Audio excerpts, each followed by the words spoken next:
Good afternoon, everyone. We all know and understand the psychological toll of the extreme events of this year, but one of the Wish 2020 reports has drilled down into the toxic stress response and how what children face in their early lives can considerably increase their risk of conditions from cancer, stroke, and cardiovascular disease to diabetes, asthma, and depression. Our international panel of 4 outstanding women will discuss this subject in a moment. But first, an introduction from one of the 2 chairs for this forum and report.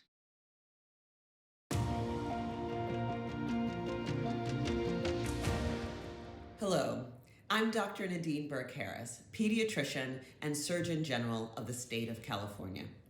I'm very pleased to be joining you today for a conversation about one of the most pressing public health issues facing our world: toxic stress in children. A robust body of literature tells us that childhood adversity is highly prevalent and is strongly associated with negative outcomes both in childhood and across the lifetime. And we now understand that one of the ways in which this happens is through the activation of the toxic stress response. Exposure to high doses of adversity in childhood can lead to a prolonged activation of our biological stress response and can actually be associated with changes in brain structure and function, in the structure and function of our immune system, hormonal system, and even the way our DNA is read and transcribed.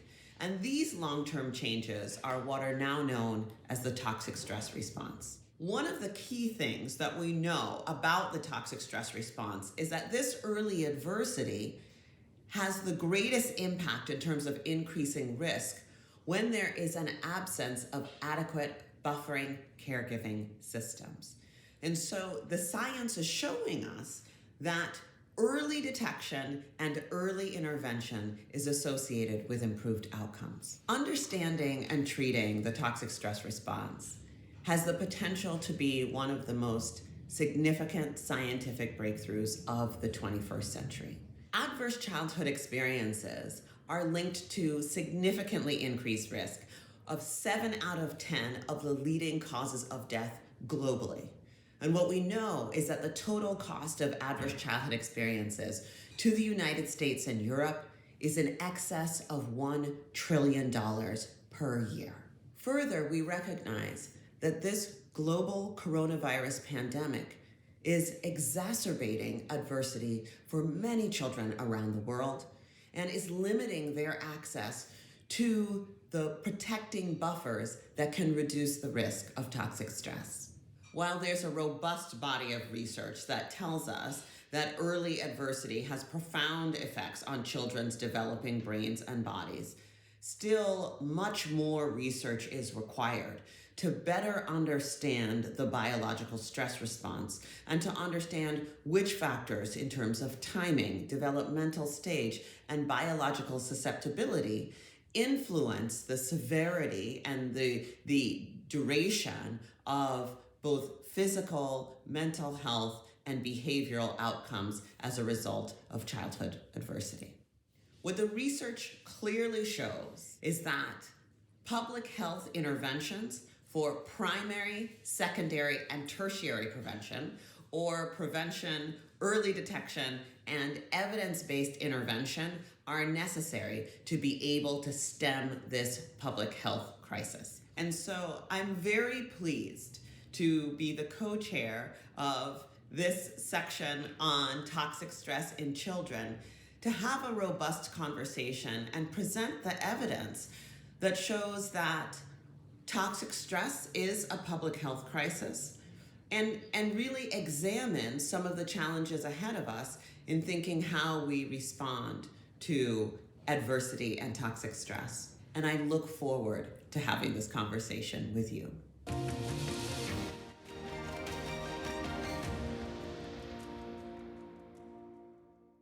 And you can find the report in the library section of this online platform. But let's go now to our panel, which includes Dr. Burke-Harris, as well as the UN High Commissioner for Human Rights. She's also former President of Chile and former Director of UN Women, Michelle Bachelet, as well as the UNICEF Goodwill Ambassador Mazoun Al-Melehan, who was 12 when war broke out in her home country of Syria. She lived through that for 2 years before her family left for Jordan, and she spent another 2.5 years in refugee camps there before being resettled in the UK.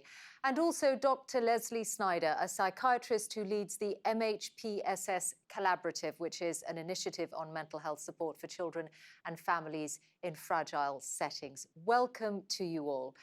Michelle Bachelet, perhaps I can start with you. And how much of what Dr. Burke-Harris set out struck a chord with you, given your work on women, children, and on human rights around the world?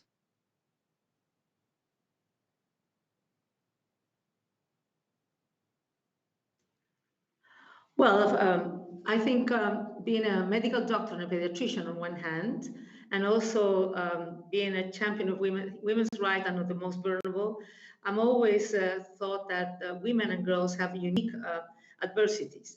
And that before COVID-19, but also we have seen in COVID-19, because we see discrimination against women and girls and harmful gender stereotypes that are, of course, the most pervasive human rights violations in the world.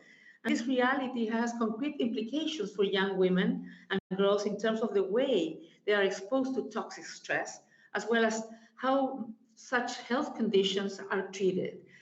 Gender-based violence, including within the home, sexual violence, early and forced marriage, and harmful practices such as female genital mutilation are all sources of severe trauma for girls and young women.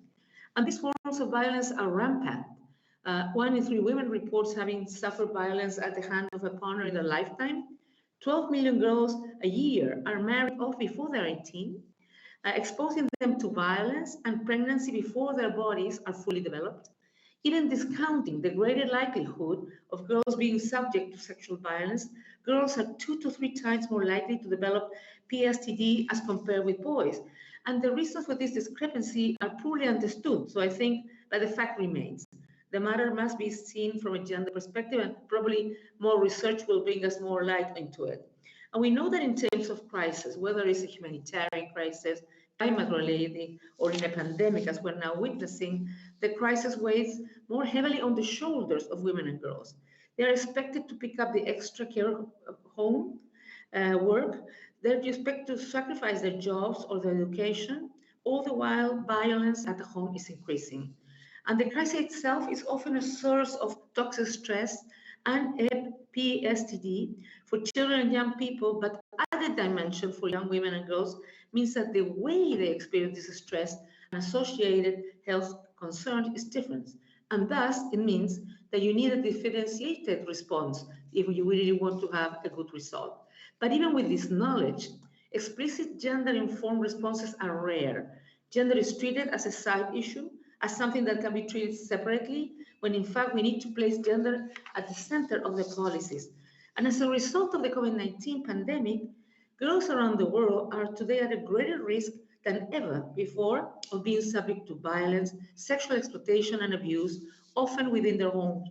And when there are lockdowns and containment measures, they might not even be able to go and seek refuge and help elsewhere. All children everywhere, including girl children, no matter their individual circumstances, have the right to the highest attainable standard of physical and mental health. And as the early years are so fundamental in children's lifelong health and development, protecting girls in these years from violence, abuse, and the toxic stress and trauma that it engenders, and especially important to safeguard their mental and health and empower them to live their life. I think the priority must be reaching the girls and young women who are at greatest risk, those living in poverty, affected by conflict or humanitarian emergencies, and of course, those living in situations of displacement or migration. Their protection from violence and abuse, and the necessary psychosocial care to prevent and address traumatic experience is as important as their uninterrupted access to health services and basic needs such as food, clean water, housing, and others. Thank you. Yes, all of this we're going to discuss over the course of the next hour. And I noticed that UNESCO is putting a number of 11 million girls who they think, because of school closures, are at great risk of not returning to school at all, a bit through the course of the pandemic. Mrs. Bachelet, may I just come back to you for a moment before I turn to the other panelists, because I'm struck by your own difficult experiences in your own life, not in childhood, but you were in your early 20s when your father was detained and tortured in Chile, and then you and your mother were also detained and tortured. Have there been long-term repercussions for you in that kind of experience coming back to you again and again? But I'm convinced that all the things that we want for boys and girls who can be subjected to stress, toxic stress, are so linked, as the Dr. Nadine was saying. If you have a care system that protects them and can prevent them from further consequences. I belong to a family who really loved me, who really were caring, and I learned resilience way of dealing with problems. So of course, after my father died and after I was in jail, my mother was in jail, and we were expelled from the country, at the beginning there was anger, a lot of anger, but afterwards, because we are resilient, we started to understand with the factors, the root causes of the problems, and how we could contribute in a positive way so something like that will never happen again in my country. So when I came back there and I became afterwards Minister of Defense, Minister of Health first, Minister of Defense, and then President of the Republic twice, I always tried to think how we do things so no other children, no other young person will ever live something like this again. Dr. Leslie Snyder, you have seen a lot of what children around the world are going through, particularly in children in conflict. I know you've written about that. What have you taken away as a psychiatrist on what you have seen? Sure. Well, first, I would just like to start by thanking Wish and Sultana Afdal as a very important partner of Save the Children and our shared mission for the health and well-being of children and families, and also for peaceful societies. And there are some very shocking figures around children affected by conflict. It's 1 in 6 children, and that underlies a huge global challenge for the future of societies, given what we understand about toxic stress and its long-term impacts and consequences across the life course. And the scale of this problem is unprecedented. In 1 decade, the percentage of children living in conflict increased 37%. But even more tragic is that the percentage of children exposed to grave violations of human rights increased 174%. And we're also seeing this alarmingly in the high suicide rates among young people. Suicide is the second leading cause of death for youth worldwide, and the rates are even more extreme for refugee children and youth, and worsening during the COVID pandemic. And I think the message they are sending is one of hopelessness. And I think it also is linked to the failure of the global community to care and protect them. So I would say if we want to address this, the first thing we need to do is stop the war on children. And I saw that this is a fundamental call for Save the Children. And I also saw it reflected in the report. And I was really happy to see that in the report, that this is the most effective way to address toxic stress, is to stop the war on children. But second, I think we need to recognize that we can act. And we can act through the key developmental points in the lives of children through early childhood, through adolescence, youthhood, and adulthood. And that acting has huge benefits. So MHPSS interventions, you heard that in the title of our organization. It stands for Mental Health and Psychosocial Support. And this is the programming that we do in crisis settings in the humanitarian field, MHPSS. And these interventions is the work of strengthening or sometimes rebuilding what we call the beloved community that surrounds children and nurtures them to adulthood, or as the report mentioned, on which the child can depend. And MHPSS operates in this space through integrated programming, so bringing interventions to where children learn, play, and get their needs met, so that schools, health centers, family life, and through community and public space. So we have to mainstream what we're doing across the sectors of humanitarian aid, education, protection, health and nutrition, livelihood programming. And when we do this, what we find is that we synergize the impacts for children and we synergize the impacts of those programs as well. So we get better nutrition outcomes when we integrate um, uh, help for mothers in baby-friendly spaces and in nutrition centers, for example. And we can also make inroads on the social determinants of health and well-being, such as violence and poverty and other adversities. Um, when we do MHPSS interventions in schools, we ensure that those are safe spaces and not places that cause further harm to children who have already been through so much, and that caregivers can get the support they need for their own recovery and well-being and stressful experiences through whole family approaches. So we do this integration of MHPSS throughout structures and social systems, from the basic community care and protection through to focused psychological support, as well as the specialized mental health care for children and caregivers where we see developmental disability, mental disorder, or substance abuse problems.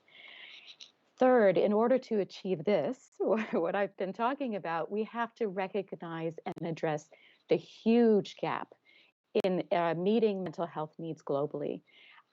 We are part of supporting the WHO's campaign on universal health coverage and mental health parity within that campaign. And we critically need workforce capacity development, particularly for child, youth, and family interventions at all levels. In many of these places, the education system has been destroyed. You do not have these opportunities. So there's a critical need to build that workforce, from preventive, promotive to treatment interventions that are trauma informed and that are relevant to each cultural context and the context of that crisis. Yes, I hope over the course of this discussion we can really bring out those interventions which have the best evidence base and the best chances of success. Mazoun Al-Melehan, you were a child who lived with a conflict raging around you, who lived in a refugee camp as well. Tell us about that period while you were living in Syria after the war had broken out. What did you understand as a child of what was happening around you, and what was the immediate impact on your life? First of all, thank you so much, Michelle, and it's so great to be here with all of you, and it's such a great pleasure. That's a great question, to be honest, because at the time when the war started, it is really hard to describe my feeling and to understand what was going on, because actually it was a turning point for all Syrians, especially for us as children, because we didn't know what was going on. We were afraid all the time.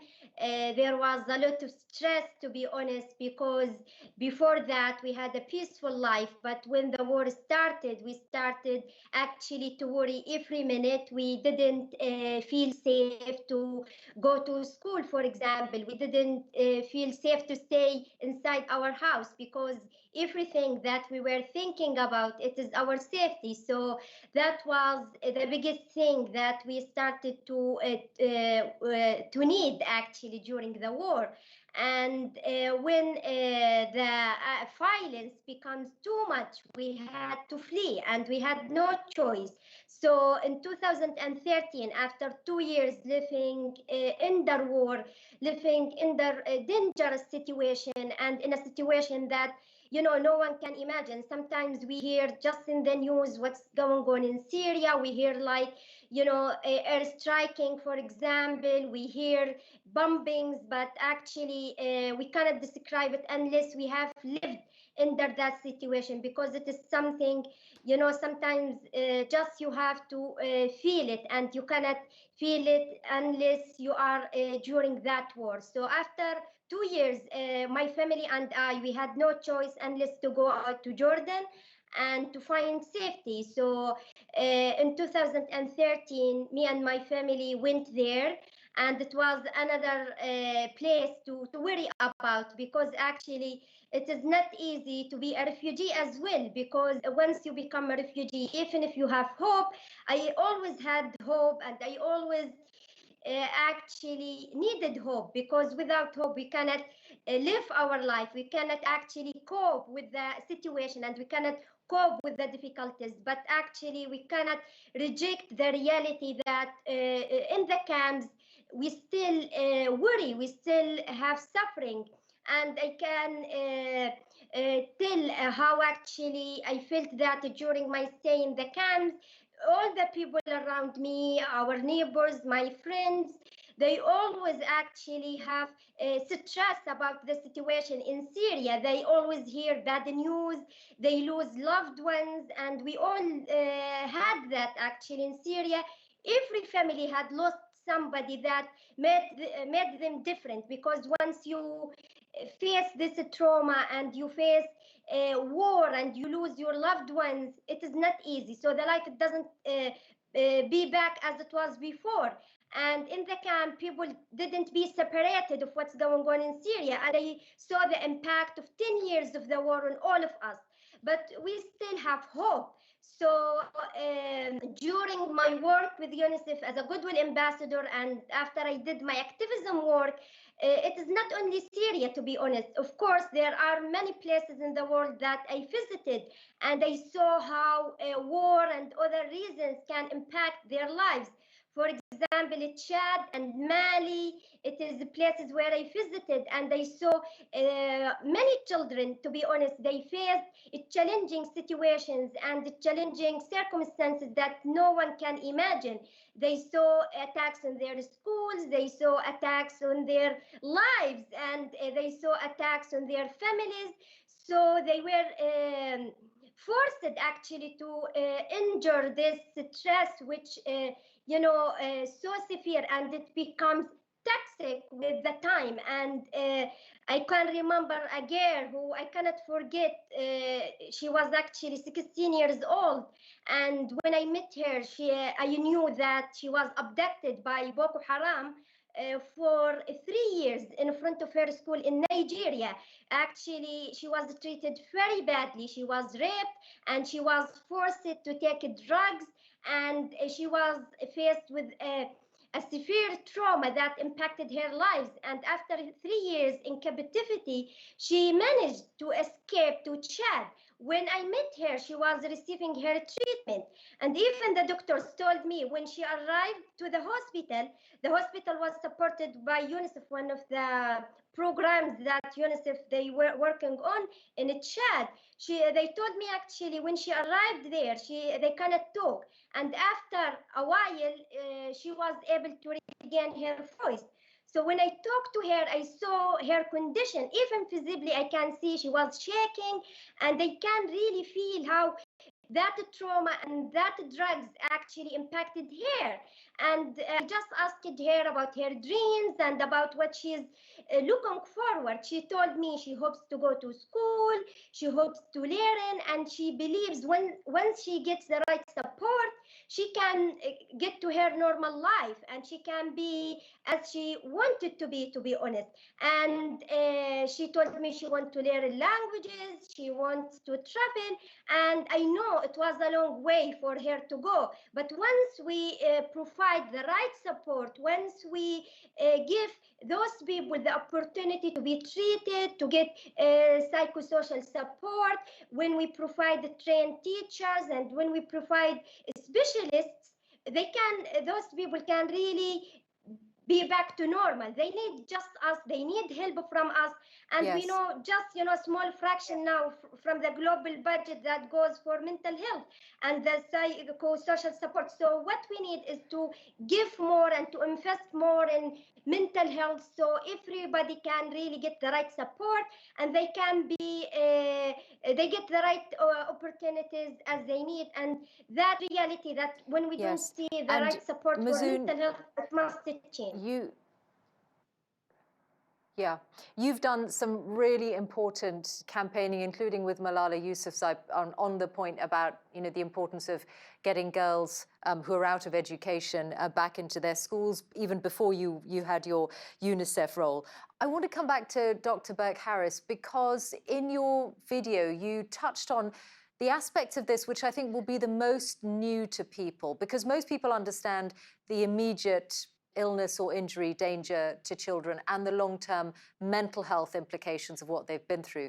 But you talked about the toxic stress response also leading to an increased risk of 7 out of the 10 leading causes of death globally. Can you explain what those are and how significant that increased risk is? Yes. So when we look at the data around exposure to childhood adversity, and really specifically, we get some of these concrete numbers from a large study that was conducted by the US CDC, the Centers for Disease Control and Prevention, and Kaiser Permanente, a major healthcare institution in the United States, that was called the Adverse Childhood Experiences Study. And when they looked at exposure to experiences like physical, emotional, or sexual abuse, physical or emotional neglect, or growing up in a household where a parent was mentally ill, substance dependent, incarcerated, where there was parental separation or divorce, or domestic violence. What they found was that, first of all, these things are incredibly common. Even here in the United States, 2/3 of people had experienced at least one. 1 in 8 individuals had experienced 4 or more.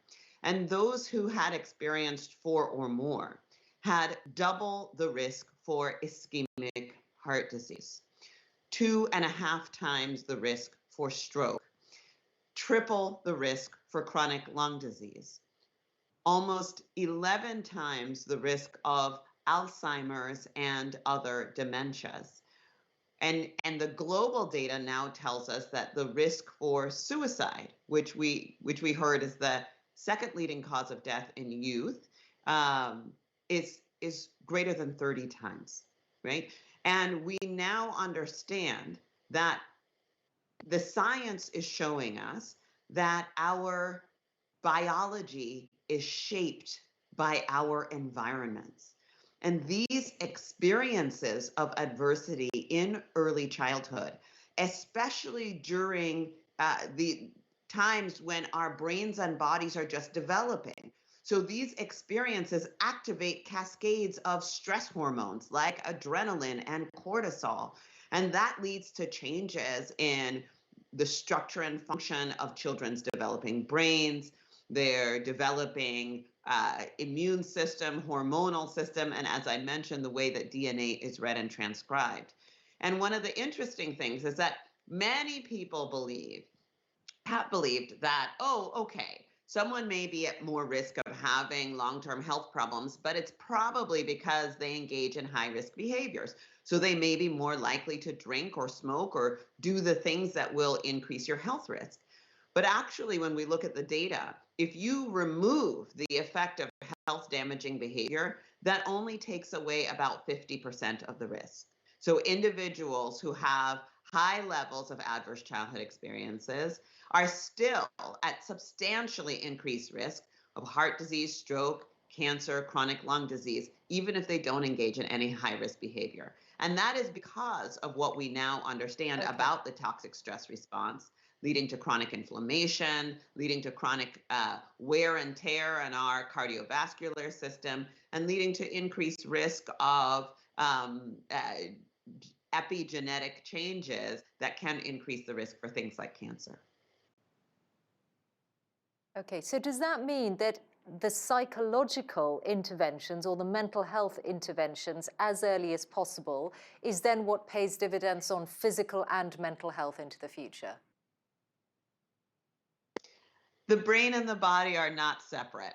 Somehow we have come up with these artificial separations to say, okay, this is physical health or medical care. This over here is mental health care. But what we recognize is that the body doesn't make that distinction. And in fact, we see that some of the most effective interventions are indeed mental health interventions, interventions to ensure safe, stable, and nurturing relationships and environments, and mental health treatments. In addition, we're now recognizing that the understanding of the toxic stress response gives us additional opportunities for potential therapeutic targets. So some of the things that are evidence-based interventions are things like exercise that help to reduce stress hormones, reduce inflammation, and enhance neuroplasticity. Things like mindfulness, such as meditation, that also helps to regulate the parts of the brain that are impacted by the prolonged activation of the stress response. High quality sleep is an important aspect. And again, I will say, our relationships, one of the things that I talk about often is that as a mom of 4 boys, when something scary or stressful happens to one of my boys, I throw my arms around him and give him a big hug, right?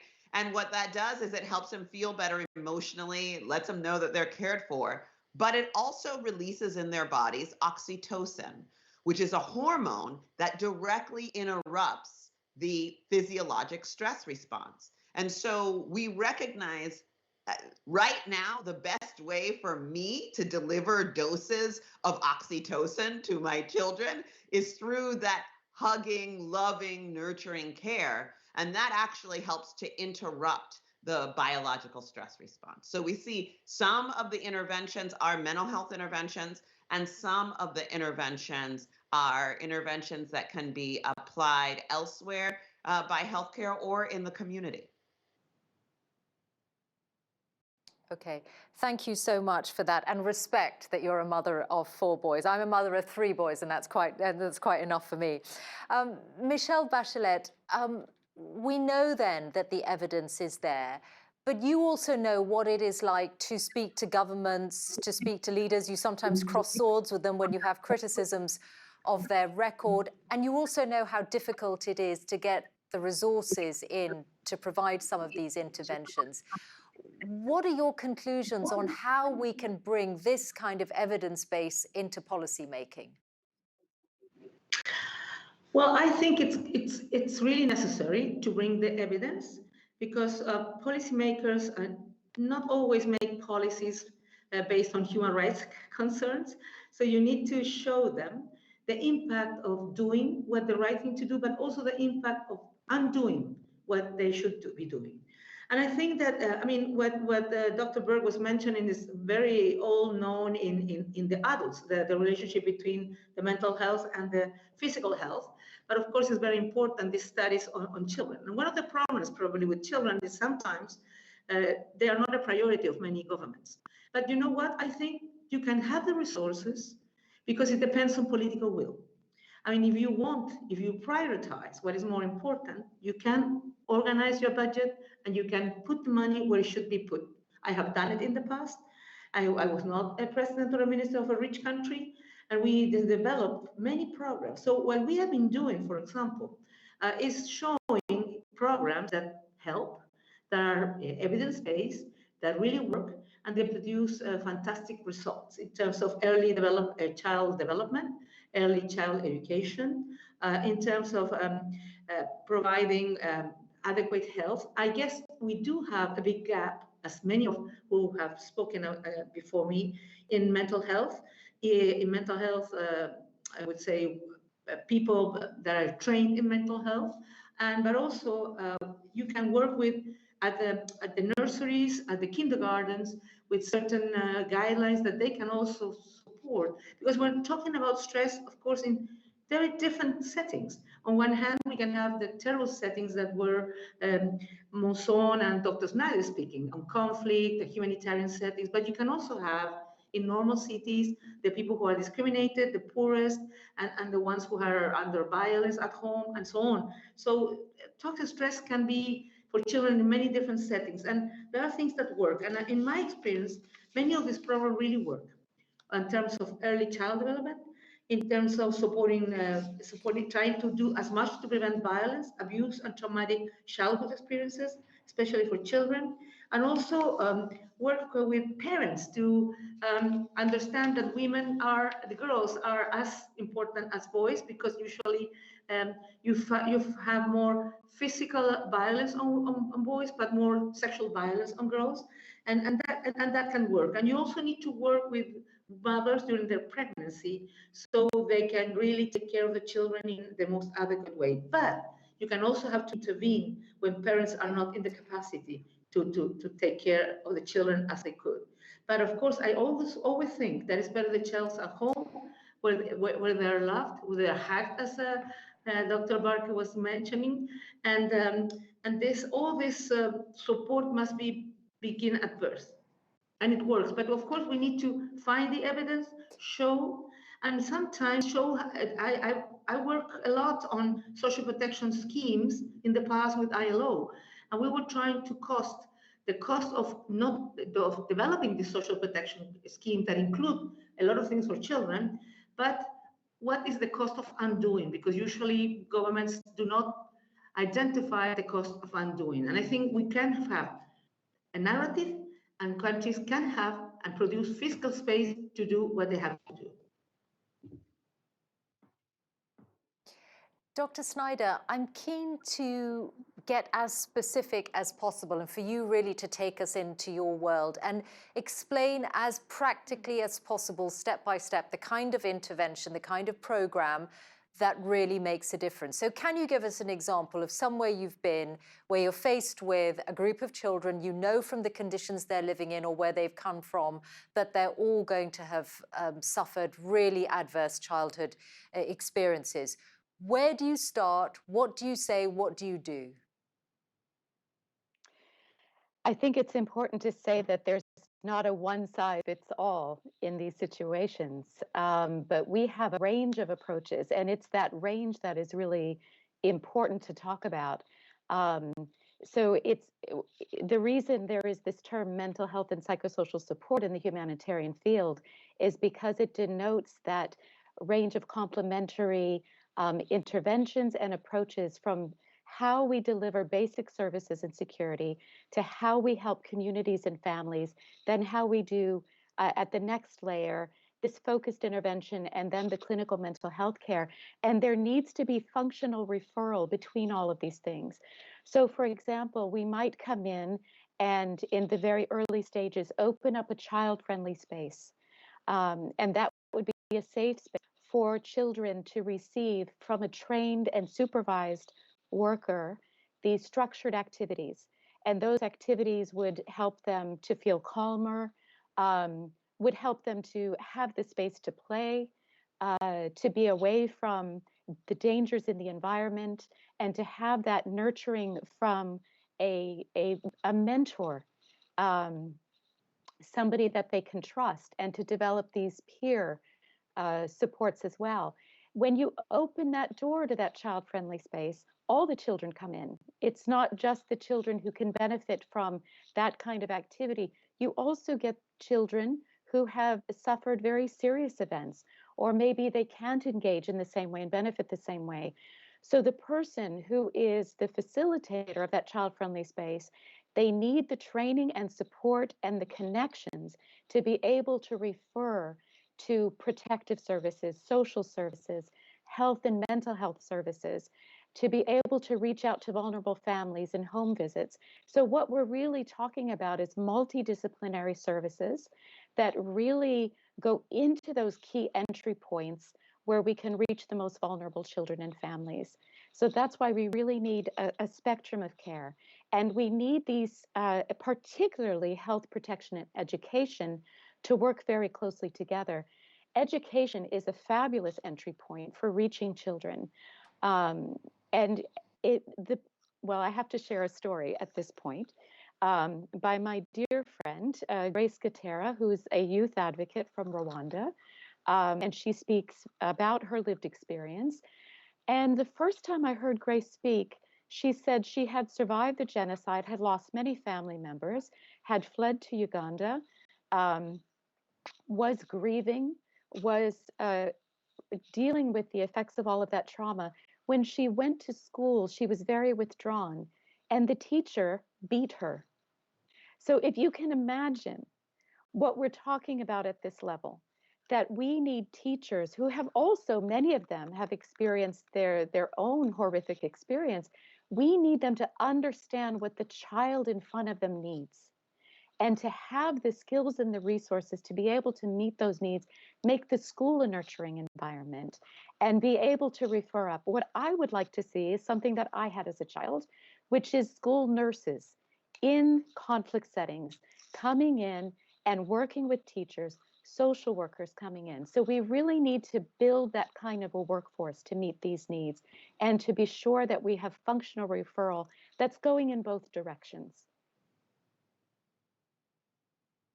Hearing you talk about child-friendly spaces made me suddenly remember being in the Rohingya refugee camps in Bangladesh and seeing a UNICEF play space, a children's center there. And I remember being so struck that it was the only place I'd been to in those camps where people were smiling and laughing. You know, it was like walking into a different world, really. So I've seen for myself what those kinds of spaces are like. Mazoon Al-Melahan, you know, when you were talking about being in that refugee camp in Jordan and where all the adults around you are wanting news of Syria, worried about family members who are still in Syria and obviously traumatized themselves. What was it in that period that really made a difference to you? Was there a particular moment, a particular kind of help or intervention that started to make a difference and gave you more of a sense of hope? Well, so first of all, it's really hard to answer this question because it is the general feeling, to be honest, in the camp. Because anyone you meet, like wherever you go in the camp, everyone talks about what's going on in Syria. They express how sad they are to hear really difficult stories, and not only hearing difficult stories, they are still remembering what they have gone through. In this side, people sometimes they don't talk. Oh, we need this help, especially psychological help. You know, sometimes they feel ashamed to get it and they don't seek for it. So I didn't like see a particular story, but I can feel it and I can see how many children there, they, for example, didn't want to go to school just because they are still affected by what they have seen in Syria. Most of them, they have seen violence. Many of them, they lost their, parents. Maybe they lost someone of their neighbors. They also saw the destruction of their homes and they saw the destruction of their schools.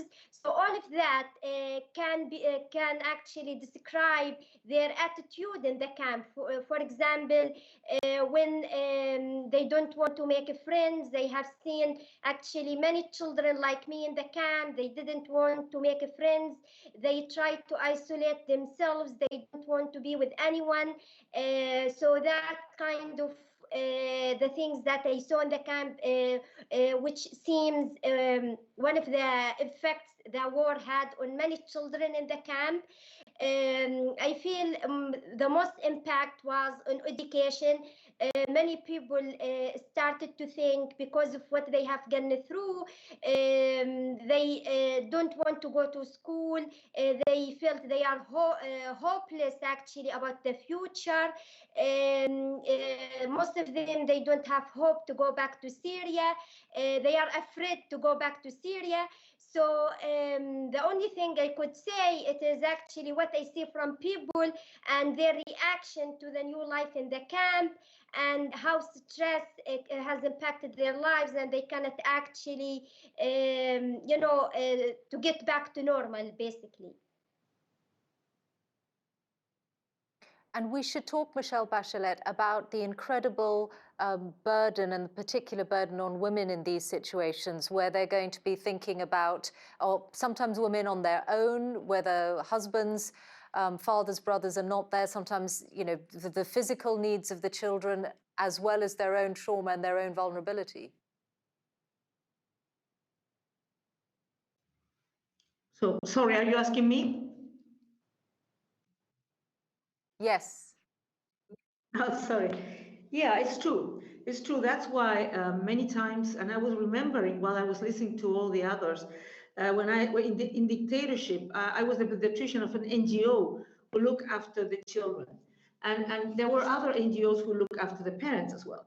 Because and in this NGO we work on health programs that were physical, dental, mental, of course also on social assistance that will help the parents also be in better conditions to take care of the children, support the parents, or many times one parent because the other one was in jail or has been killed or have been tortured, and also education, but also one of the things that we work with parents to try to support them, because many of them are also affected psychologically. So we will derive them to a psychologist or psychiatrist depending on the gravity of the situation. We will also help them with health programs because we were a group of NGOs. We work with children, but the other groups of NGOs working on human rights were with the parents, supporting them, trying to help them to get a job, or if they could work in the capacity of that, trying to have them to get a better health condition if they were tortured, and of course trying to particularly support their mental health because that was more damaged. And that was particularly important in women because many times women will say, you know what, I cannot go to the psychologist because I am standing here to take care with my children. If I start looking inside, I might break down, and I don't want to break down because I'm the only adult that can care for my children. But so we tried to do it, but at the same time understanding that they needed to go out, continue caring. But on the other hand, we knew that if they were not in the best condition, they were not going to be in the best possibility to give them support. So we try to do all of that, and we need, and women many times, you know, women, they never take care of themselves. Women, sometimes with this food insecurity, they don't eat to give the children the food. So we need, as Dr. Snyder was saying, there's no one size fits all. And you need to, according to the situation, you need to develop the policies, the programs that can really help parents and children come back to the more healthier environment possible. So in some minute they can go back to normality. Having said that, after the dictatorship, many people will never recover. Many people were really with so much rage they could never forget, and they were stuck in the situation. So that's why one of the things that I will mention here, that I've seen it in violence against women, but also I've seen it in, for example, on girls that have been victims of slavery, sexual slavery, is that in many countries they do interventions, but they're short-term interventions, being it physical, mental, etc. And I don't think, and I've been speaking to victims, that short-term interventions don't resolve the problems because the problems are so deep that you need longer terms. One of the things we're lacking, and Yes. I don't know if Dr. But I Berkman wonder, can correct me, yeah. is longitudinal studies to know on the long term what it means. Yes. I will come to Dr. Burke-Harris in a moment, but just on that point, Michelle Bachelet, about short-term interventions, are you saying that it might be better to do nothing at all, or are they better than nothing? No. Of course, something is better than nothing. But what I mean to say is that when you have in a shelter a woman with the children for 3 months, that won't be enough if you don't have other programs that will deal with all the consequences of this toxic stress on children. In this case of gender violence, for example, there won't be enough. And we have seen children. I have spoken to many women who work in shelters, and they saw the children every year for Christmas party, for example, and they saw that these children really higher levels, not only on physical diseases, but on low performance at schools, on non-adequate social conduct. So what I say is that governments should and institutions should think on longer-term intervention, in particular when we're talking of toxic stress. First of all, as Dr. Berg said, the earliest possible, but if sometimes you get these children when they're young people. So we need long-term interventions. If otherwise, I'm concerned that we might not have the result we would like. Yeah.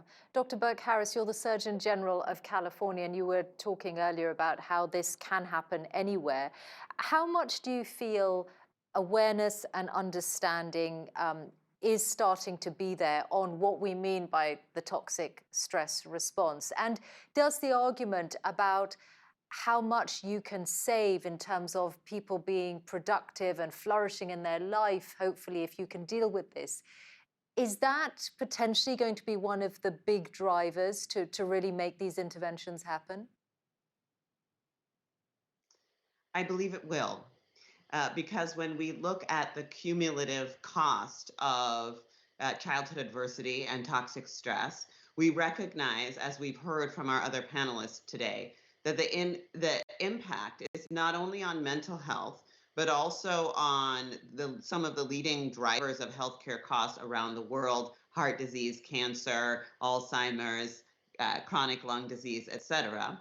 And then as well, we see profound impacts on educational attainment and factors like substance dependence or incarceration.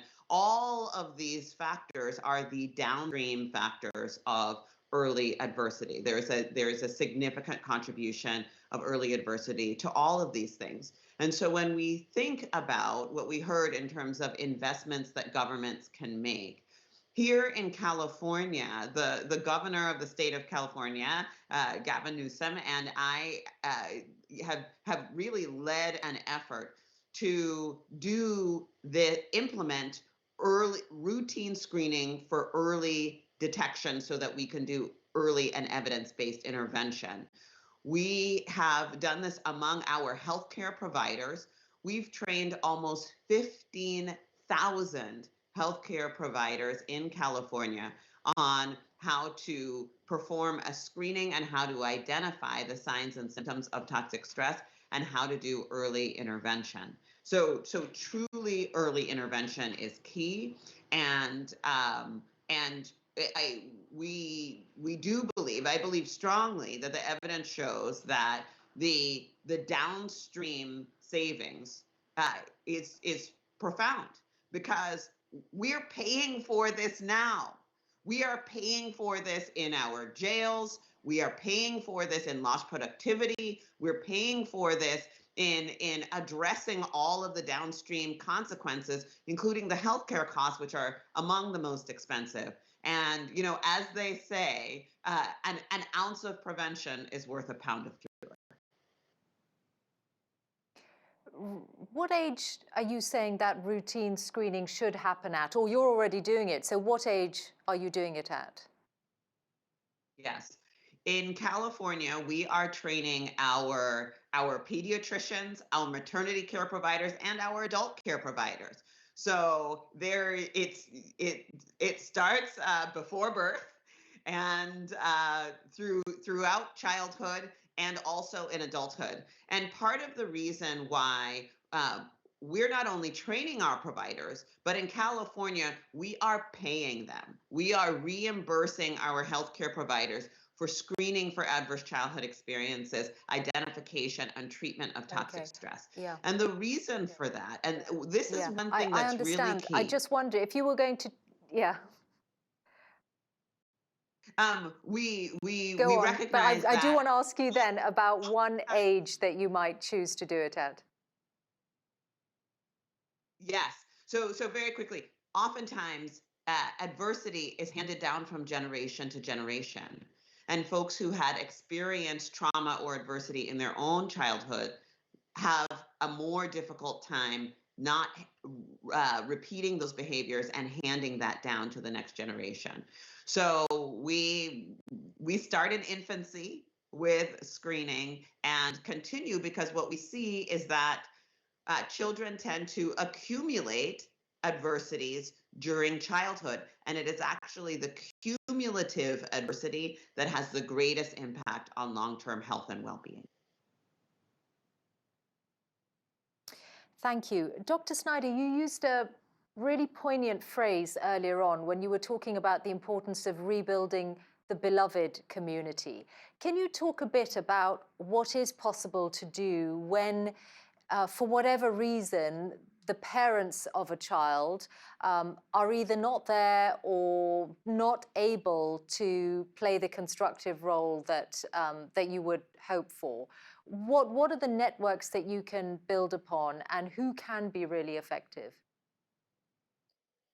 Well, we do have a large number of unaccompanied refugee children that are moving across borders. So we face this problem now in a very big way in the global community.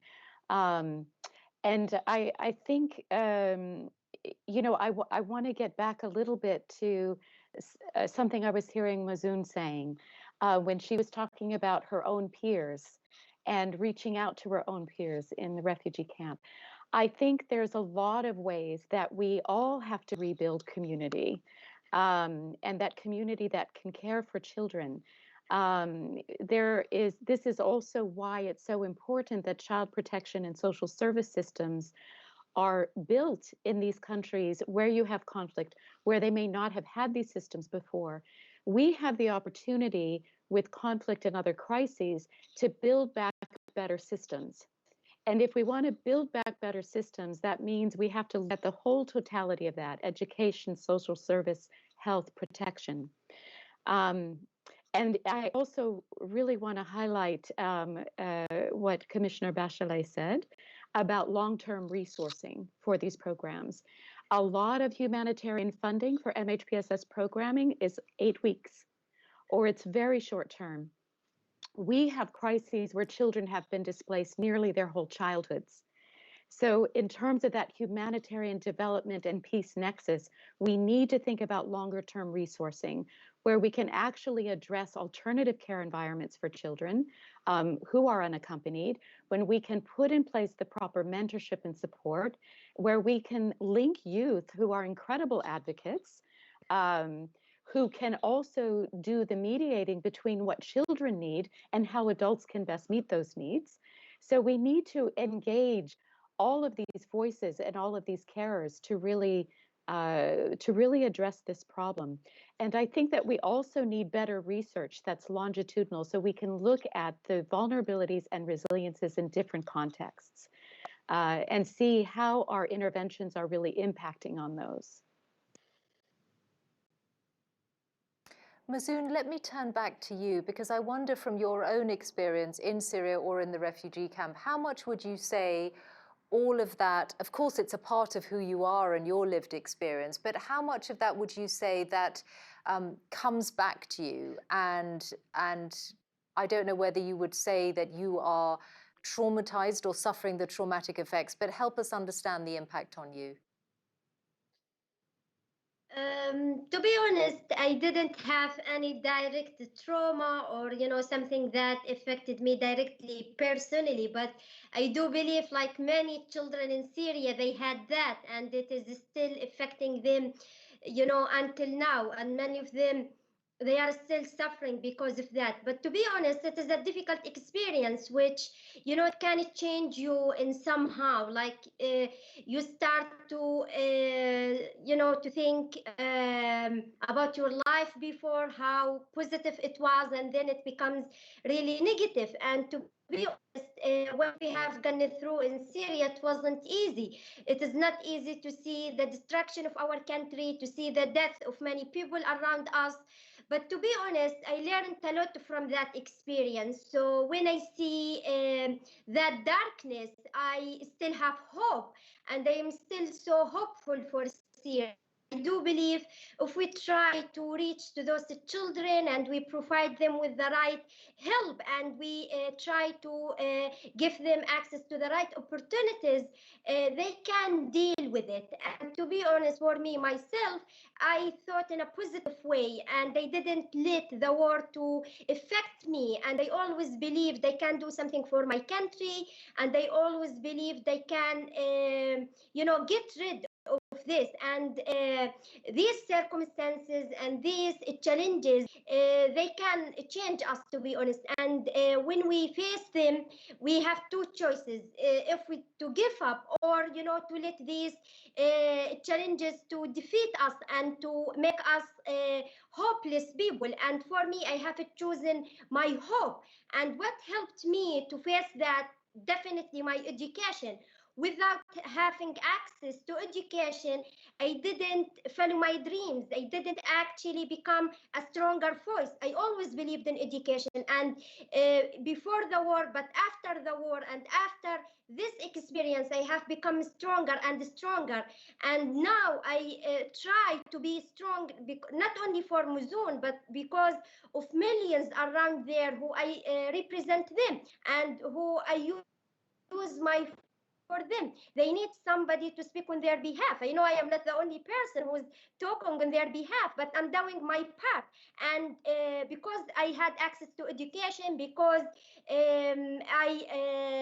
I was actually raised in a family that believes in education, in a family that supported me, I was able actually to reach to some of my dreams and to be back to my normal life, especially in the UK, where I have access to my rights. But definitely, I don't forget who are still behind me, who are in refugee camps, who are suffering, who don't have access to education, who don't have access to mental health. Many of them are in need for that. I know in the camps we didn't hear so much about the support for psychological support and mental health. It wasn't something I was hearing so much about. So we need to pay attention more for that. And I know once we empower parents, because parents have a great impact on their children, and many of them, they suffer. So the parents themselves, they need, a mental health support. And then the children as well, they need that. So once we help both parents and the children and empower them, I do believe we can, help societies in refugee camps or everywhere to get rid of the trauma that they have had and the stress that becomes toxic in their lives and impact them profoundly. Yes. Michelle Bachelet, it's such an important point, isn't it? Where you have children in these adverse circumstances, if you can keep school going, obviously it's a really important source of stability, but it's also a place that you can deliver the health messages. Indeed, indeed. First of all, you reach also the parents there, because parents probably go to school, go to some meetings sometimes, and also you can give health messages, you can nurture them. But I believe it's not only schools. We should start in nurseries and kindergartens as soon as possible, because healthcare should start, and mental health care should start from the nursery, if I may say. And of course, in many schools in my country, we had health programs, and we also worked the Health Commission with the Education Commission to see how we could make the synergies between both areas, so we can really ensure a healthy environment and the best, I would say, also mental health environment for the children to be educated, but also because you can identify, teachers can identify, for example, children, because when children are doing certain designs and things, sometimes the father is not present, and then you can see that this girl is subject to sexual violence in her family. So there's many things they can do in terms of prevention on one hand, but also in terms of identifying certain problems and intervene them. I want to spend the remaining time we have really bringing out the effect of the pandemic and bringing us up to date on how COVID comes into everything that we've been discussing. And perhaps, Dr. Snyder, we can begin that with a reflection on the effect then when schools are closed. We touched earlier on how that can impact girls in particular. What have you seen about what often happens once girls are out of school and when schools are closed, as they have been in so many parts of the world this year? Is it often the case that it might well be the girls who don't go back? Yes, that's a very high risk that girls don't go back to school. We've also seen a rise in early marriages, for example. And I think we have to understand what the situation is for a lot of children who are not able to go to schools or go to a safe space or access the usual supports they would have had that were being provided by organizations, particularly those who are living in refugee settings, in camp settings. Um, I had a very sad report from a friend and colleague in Uganda who works in refugee camps there, and he said they were extremely busy responding to reports of suicidal ideation and attempts by children in that camp.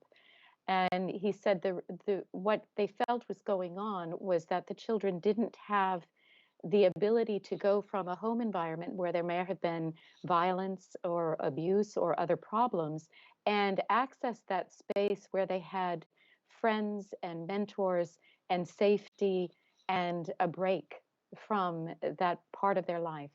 So I think that we're looking at a situation where children are now stuck in in homes that where they might be experiencing what Dr. Burke-Harris is calling that cumulative stress without the release that they need and the support that they need.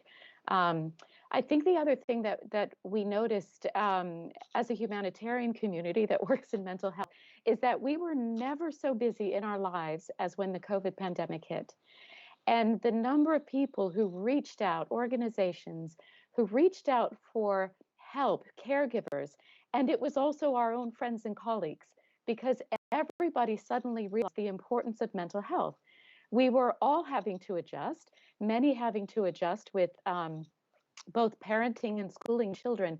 So we made a huge effort to get resources out globally through the IASC, Interagency Standing Committee Reference Group. The children's book that we put out for COVID is actually one of the top translated books in the world, and it's the book that is most downloaded from the IASC website. So we're encouraged that people are talking about this, that we can start to reduce stigma about talking about mental health issues, and that kind of awareness is going to help a lot, and it is also going to help children who are now out of school and needing support and needing to continue to connect with peers and with services and service providers.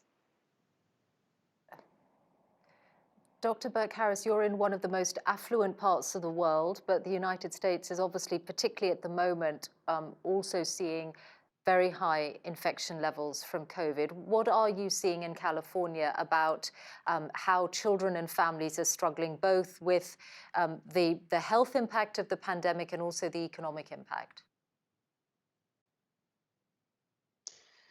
Yes, well, what we see is that the pandemic certainly has been not just a health threat, but has brought a tremendous amount of stress to many, many families across the world.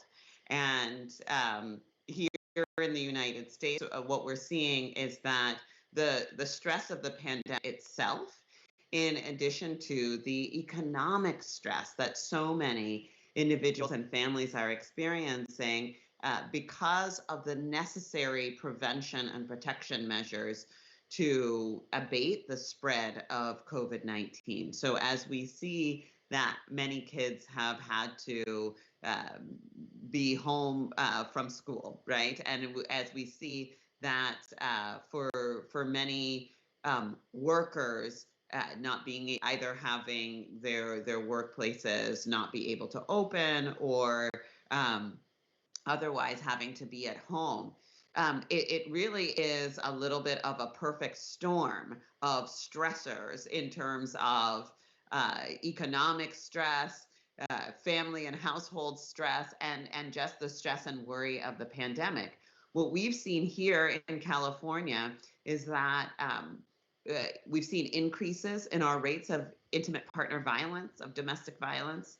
And shortly after we had to do shelter in place here in California, what we saw was our rates of reports of child maltreatment declined by 40 to 50%. And what we know is that child maltreatment didn't decline, but rather that it was going undetected because the place where most children come into contact with the safe and nurturing adults who can be that buffer, who can provide those daily doses of nurturing relationship, is in the educational setting.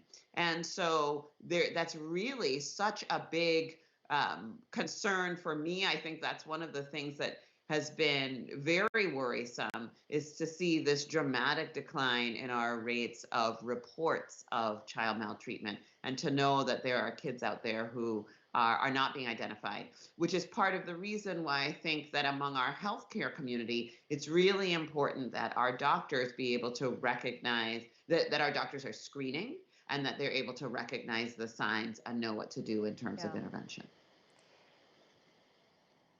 In our remaining time, I'm just going to try and squeeze in a final thought from Mazoun and also from Michelle Bachelet. Michelle Bachelet, to you first of all, everything that we've talked about is just going to be harder in the pandemic and the post-pandemic situation, isn't it? Yes, indeed, because not only we're seeing child marriage, but also we're seeing increase of child trafficking and child labor or forced labor. And also because of the food insecurity and famine, and also with the closure of schools, and those schools where they give meals to the children, they're not receiving anymore, and the lack of internet for many children, they cannot continue education. So it is also very uncertain for everyone, in particular with the most vulnerable ones. And so I think we still don't know exactly. We do know, as Dr. Burke mentioned, that domestic violence has increased dramatically, not in the US, everywhere. I'm very happy to hear that they have an intervention that could help. But unfortunately, in many places of the world, shelters have been closed, or the fund for the shelters, or for the NGOs who work supporting this are closed. And the other problem is not mental health, but in many countries, they have diverted the resources from physical health, like vaccine, for example, for children, or treatment for HIV or tuberculosis or malaria, that have finished because they have diverted it to respond to the COVID-19 pandemic. So I think that everything will get worse because we still haven't seen the complete social and economic consequences of the pandemic, and we still are in new surges. And we still don't have the vaccine. But when the vaccine comes, what is completely necessary, that we need to consider it as a global public good, so everybody has to be accessed in an affordable way. Thank you very much. Yes. Yes. Thank you. Mazoun Al-Melehan, a final brief thought from you, if you will. A lot of what we've heard has been really tough to listen to, and the period ahead, short of the vaccine, is also looking pretty bleak. But you said how, despite everything that you have lived through, you did find sources of hope. What were they, and how can they inspire us now?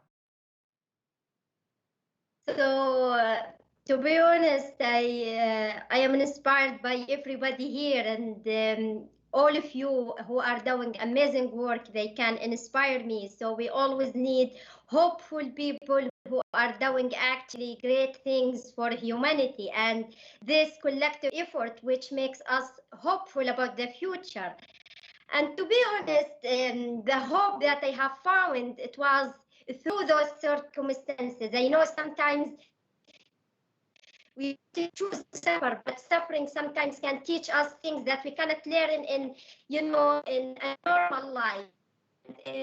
During my experience, I have learned not to give up and to always find hope no matter what, because at any moment we can suffer. It shouldn't be war, it shouldn't be living in refugee camps. So we must be ready for that. We must defeat these circumstances. And I know during COVID-19, it is, a challenging time for everybody. Every one of us is suffering right now. But I do believe we can find hope. And one day we can actually get back to our normal life. And I hope this doesn't take a long time, because COVID-19 honestly has worsened the situation for many people around the world, especially children and those who are living in emergencies. As mentioned, many of them, they don't have access to internet. They cannot learn remotely. They cannot be in their classes because of this pandemic. And this affects them a lot, and it has a negative impact on their lives. Many of them, they want to learn, and when they don't have an opportunity during COVID-19, this can really impact their lives and can worsen their situations as they need education. They need to find hope through education. So most importantly, to just not to give up and to think positively no matter what, and always we can find solutions if we work together and if we think about each other. So for me, I think what I have gone through, it was my biggest motivation in life. Thank you so much. Mazoun Al-Melehan, Michelle Bachelet, Dr. Leslie Snyder, and Dr. Nadine Burke-Harris. Thank you all very much indeed. And that was our final panel discussion of Virtual Wish 2020. This year's summit has had an audience of more than 60,000 people, which really demonstrates the importance of maintaining a focus on global health in the widest possible sense, and not only on COVID-19. And there is still more to come, so please do join me again shortly in the Al Tabari Theatre for the final keynote of Wish 2020 from the Prime Minister of Mauritius.